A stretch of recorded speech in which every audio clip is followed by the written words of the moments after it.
Pada masa lalu, hiduplah kaum yang termasyhur dalam sejarah manusia yang bernama Seruyat. Mereka tinggal di kawasan yang kini disebut Nusantara pada awal periode zaman ketiga atau Dirgantara. Kaum ini termasuk di antara yang terbaik dari anak keturunan Ayahanda Adam alaihissalam, sebab hidupnya penuh dengan kebaikan dan kepatuhannya kepada Hyang Aruta atau Tuhan Yang Maha Esa. Dan lantaran sangat mengikuti bimbingan dari para utusannya, mereka pun bisa memiliki kemampuan yang sangat luar biasa. Bahkan ada yang bisa berhasil melampaui batasan dirinya sebagai manusia. Dalam kehidupan kaum Seruyat ini, terdapat sebuah tradisi yang sangat kental mengenai ilmu bela diri, kanuragan, dan ketigdayan. Mereka sangat menyukai bukan sekedar untuk gagah-gagahan saja, tetapi lebih kepada upaya serius agar dirinya bisa memasuki level kehidupan yang lebih tinggi. Tujuannya adalah untuk dapat mengenali diri sejatinya dan bisa pula menyatu dengan sang diri yang sejati. Sehingga dalam kehidupan peradabannya sehari-hari, maka ada 5 tingkatan untuk praktisi ilmu bela diri atau kanuragan dan ketigdayan yang bisa dicapai, yaitu sebagai berikut. Yang pertama yaitu sutras atau tingkatan dasar, dan kedua lutras atau tingkatan menengah, dan yang ketiga mutras yaitu tingkatan lanjut. Yang keempat sifras yaitu tingkatan yang sempurna, dan yang kelima aras yaitu tingkatan kesadaran yang penuh. Karena itulah dalam kaum Seruyat juga terdapat sistem hierarki bagi para praktisi bela dirinya, yaitu sebagai berikut. Yang pertama, Gadra. Gadra yaitu level prajurit. Yang kedua, Hadra. Hadra yaitu level komandan pasukan. Yang ketiga, Yadra yaitu level senopati perang atau kepala divisi. Yang keempat, Sedra yaitu level panglima perang. Dan yang kelima, Mantira yaitu level dewa perang. Setiap levelnya itu terdiri dari 3 tahapan pula, yaitu mirs atau dasar, dwirs atau menengah, dan tris yaitu lanjutan.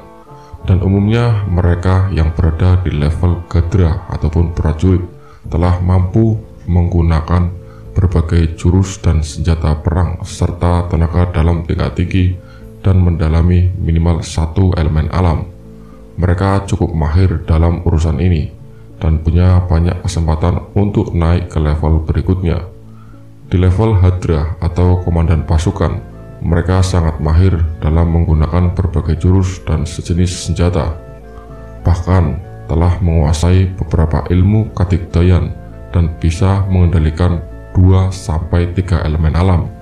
Di level Yadra atau senopati perang ataupun kepala divisi, mereka hanya perlu menggunakan berbagai ajian ketigdayan tingkat tinggi dan mengendalikan 5 elemen alam saat harus bertarung. Jikapun masih menggunakan senjata, tentunya berupa pusaka yang sakti mandraguna.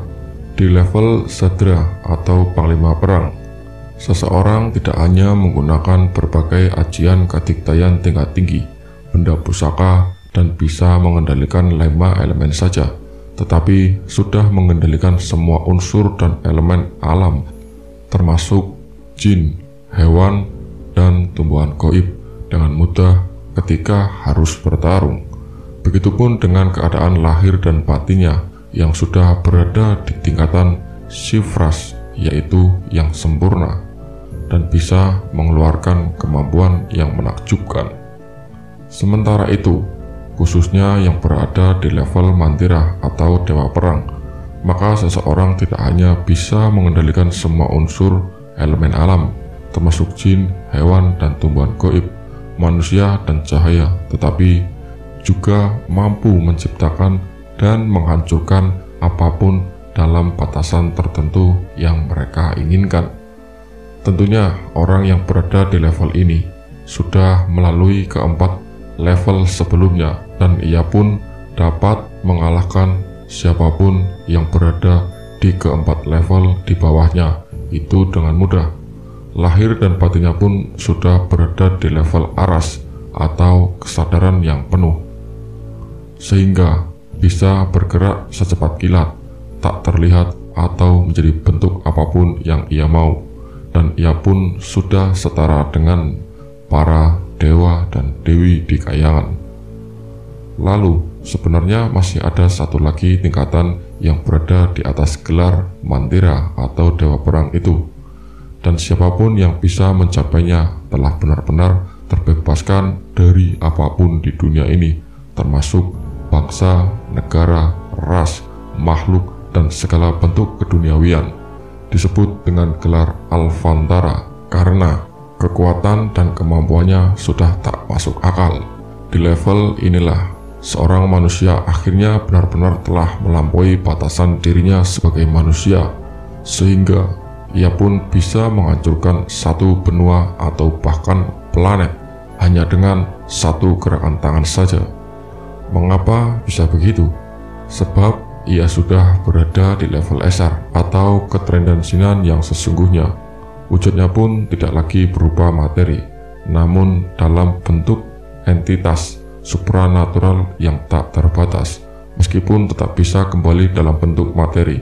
Makanya tak perlu lagi tinggal di bumi ini layaknya manusia biasa, bukan lantaran sudah moksa, tetapi karena bisa berada di mana saja yang ia mau. Moksa itu bahkan sangat mudah untuk dilakukan olehnya. Bahkan ia sudah moksa tanpa perlu melakukan moksa seperti pada umumnya manusia pilihan lainnya. Ia telah menyatu dengan Yang Maha Satu dalam kenyataan dan keriduannya.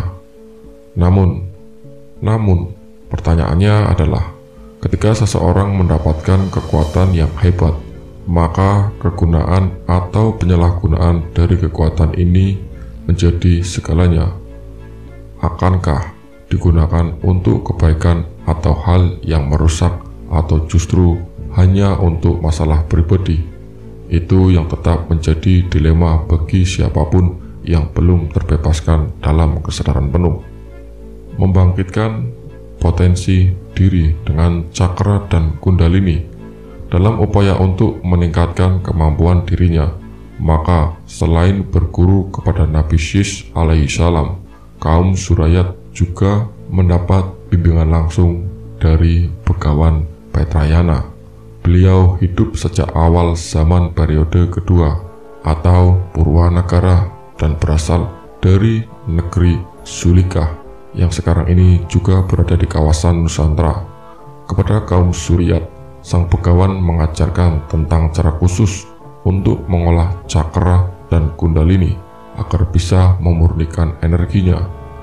Dan ketika seseorang telah berhasil memurnikan energi yang tersembunyi dalam dirinya sendiri, maka ia pun dapat mengendalikan elemen dan energi alam secara mudah. Istilah cakra masih sesuai dengan nama aslinya sejak awal, namun kundalini sudah tidak lagi sama dengan aslinya. Seiring waktu telah ada perubahan namanya, baik dengan cara sengaja ataupun karena tidak tahu nama sebenarnya, lalu memberikan nama istilah sendiri.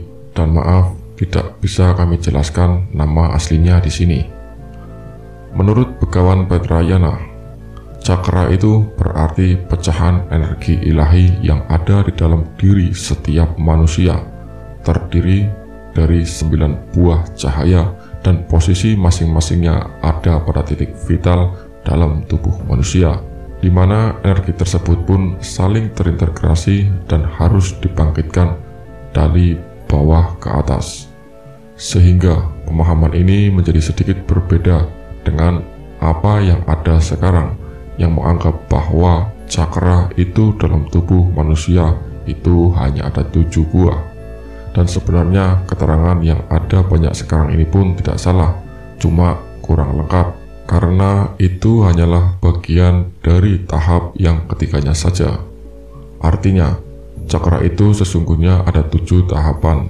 Di tahapan 1, 2, dan 3 biasanya dapat dikuasai oleh manusia yang tidak biasa atau ksatria terbaik. Lalu, tahapan yang keempat biasanya hanya bisa dikuasai oleh para dewa dan dewi. Sedangkan untuk tahapan yang kelima, 6, dan 7 sudah luar biasa di atasnya para dewa dan dewi, yaitu para betara, betari, dan sang hyang.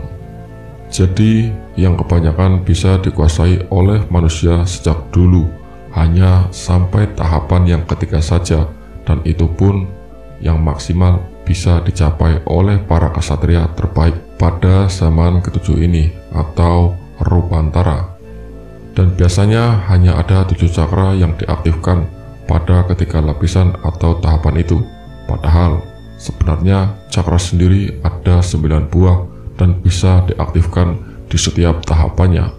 Makanya ketika ada yang tahu rahasia dan bagaimana caranya untuk mengaktifkan kedua cakra lainnya itu, yaitu cakra yang ke-8 dan cakra yang ke-9, maka ia akan menjadi sosok yang sangat luar biasa. Dialah yang kemudian bergelar Mantira dan Alvantara dalam tradisi kaum Seruyat. Adapun tentang ke-9 jenis cakra yang terdapat dalam diri manusia bisa kami sampaikan sebagai berikut.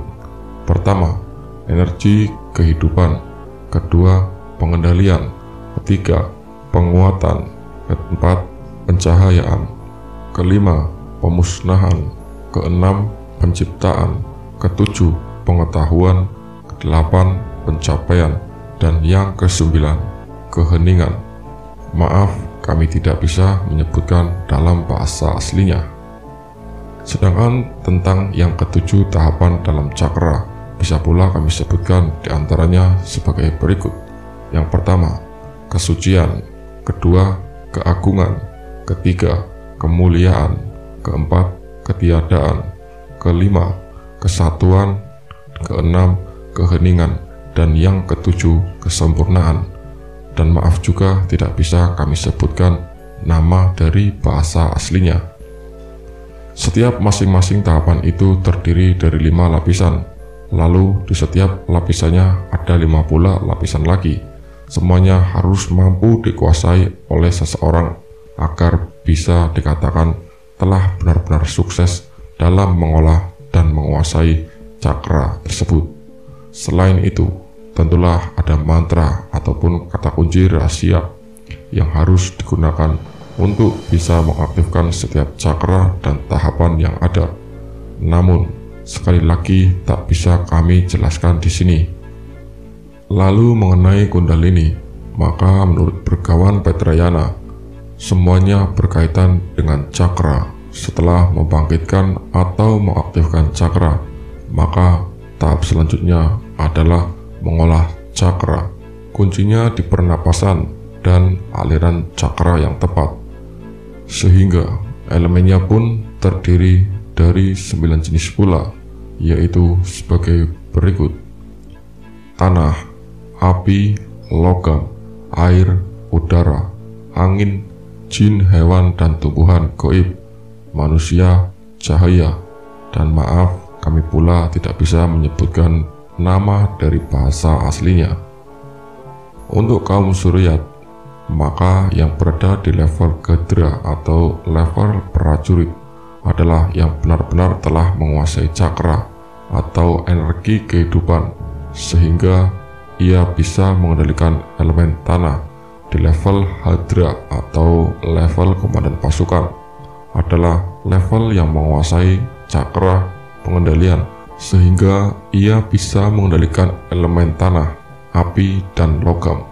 Di level Yadra atau level senopati perang atau kepala divisi adalah yang menguasai cakra penguatan, sehingga ia bisa mengendalikan elemen tanah, api, logam, air, dan udara.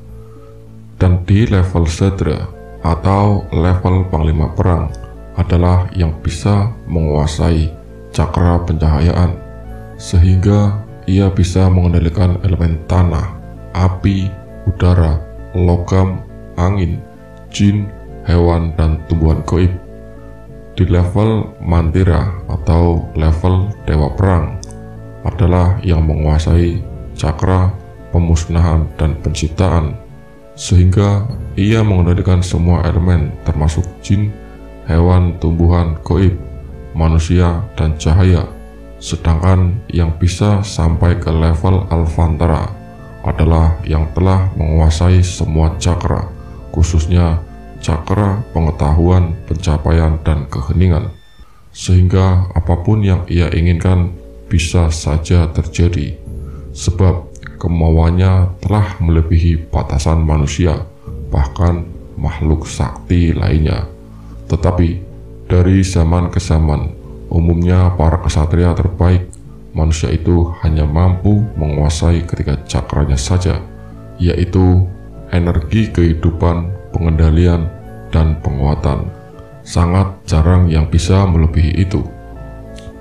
Untuk mengendalikan elemen tanah misalnya, maka cukup dengan fokus di cakra paling bawah, yaitu energi kehidupan, harus menyatu dengan bumi, dan latihannya tanpa alas kaki atau nyeker.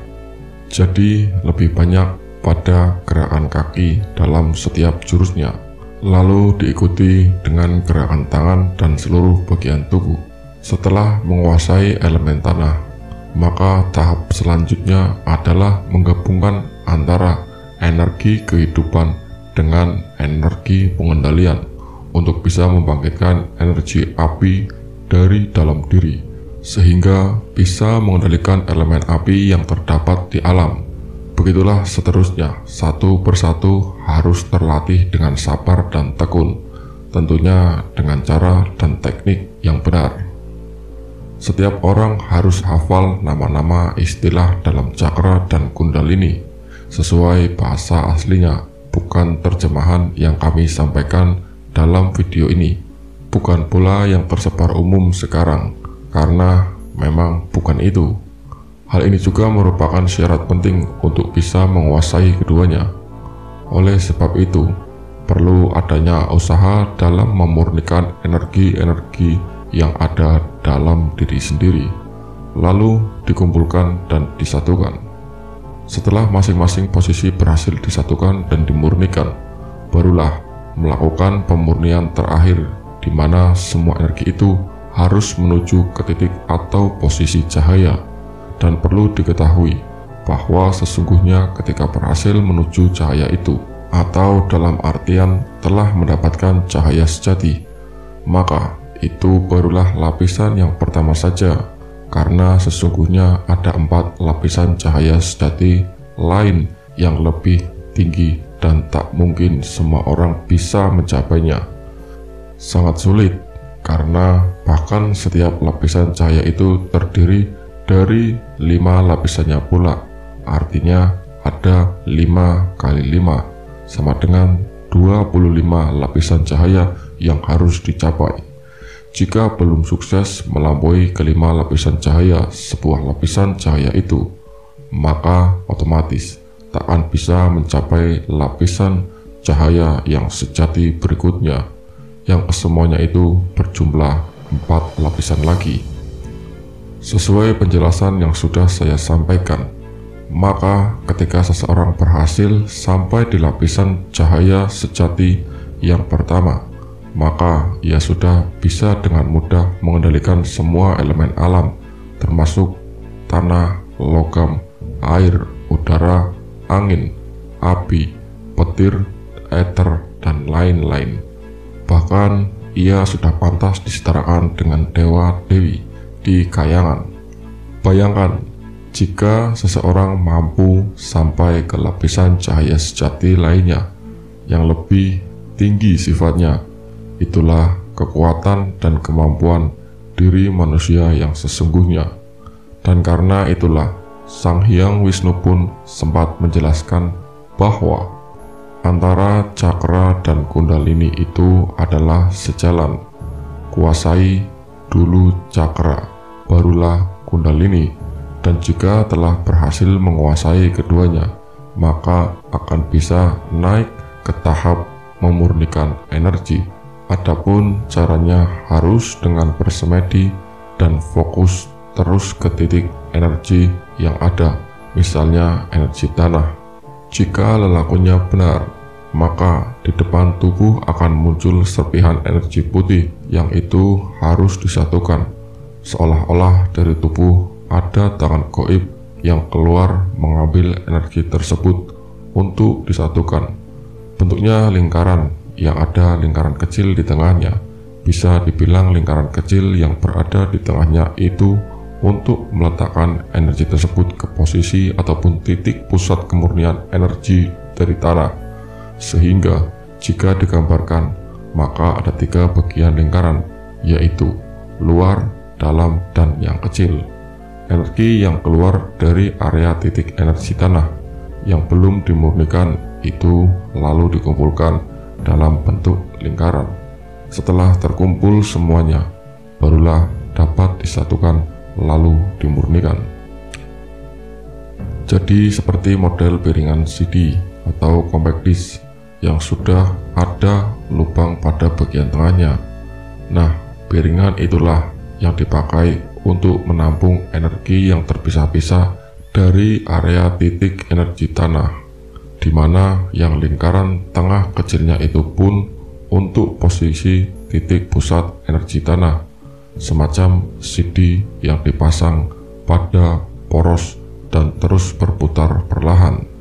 Nah, disitulah serpihan energi tanah yang berwarna putih akan terkumpul dan disatukan. Jika sudah cukup waktunya dan energi putih itu sudah benar-benar berkumpul dan bisa disatukan, maka baru akan bisa dimurnikan untuk dapat membangkitkan kekuatan energi tanah yang masih tertidur pulas. Selanjutnya, jika itu berhasil, maka seseorang bisa mengendalikan elemen tanah yang ada di alam sesukanya. Memang ada ilmu ajian untuk bisa membuat seseorang dapat mengendalikan elemen alam, misalnya ajian Segoro Geni, Gelap Ngampar, Lebur Saketi, dan Tapak Saketi untuk dapat mengendalikan elemen api. Cara menguasainya pun tak sulit ketika harus mengolah energi atau cakra dan kundalini. Hanya saja perbedaan hasilnya dengan orang yang menguasai pengolahan energi, cakra, dan kundalini sangat mencolok. Jika pengguna ajian akan terkuras energi dan tenaga setelah ia melepaskan ajian, maka yang sudah berhasil mengolah energi tersembunyi dalam dirinya, yaitu cakra dan kundalini, tidak sama sekali. Begitu pula jika ia menggunakan kemampuan pengendalian elemen yang lainnya. Dan jelas sekali, orang yang telah berhasil mengolah energi, cakra, dan kundalini akan dengan mudah bisa mengalahkan mereka yang hanya mengandalkan ilmu ajian. Memang begitulah kodratnya. Dan jika ada yang merasa bahwa pembahasan dalam video ini sangat berbeda atau bahkan bertentangan dengan apa yang pernah dijelaskan pada video mengenai cakra dan kundalini sebelumnya, maka itu karena memang keduanya berbeda level, ibarat sebuah buku. Maka yang sebelumnya itu hanyalah tahap pengenalan saja, sementara yang ada di video ini adalah bagian pengantarnya. Tentunya ada pula isi buku dan bagian penutupnya. Dengan begitu, maka barulah sebuah ilmu tentang kemampuan sejati manusia itu dapat dikuasai sepenuhnya, alias paripurna. Semua harus bertahap agar benar dalam hasil dan tujuannya. Ada banyak kemampuan sejati manusia yang bisa dibangkitkan. Ada banyak pula contoh kekuatan dari para leluhur kita yang sungguh menakjubkan, namun tak lagi diketahui, bahkan tak pernah diceritakan, karena seringkali dianggap khayalan. Dan kisah-kisah spektakuler tersebut sudah ada jauh sebelum kisah Ramayana dan Mahabharata terjadi, sehingga perlu kesabaran yang tinggi dan pengertian yang luas tentang kebenaran sejarah peradaban manusia. Bahkan masih banyak lagi yang belum terungkap dan diceritakan kembali. Hanya masalah waktu, maka satu persatu akan tersampaikan.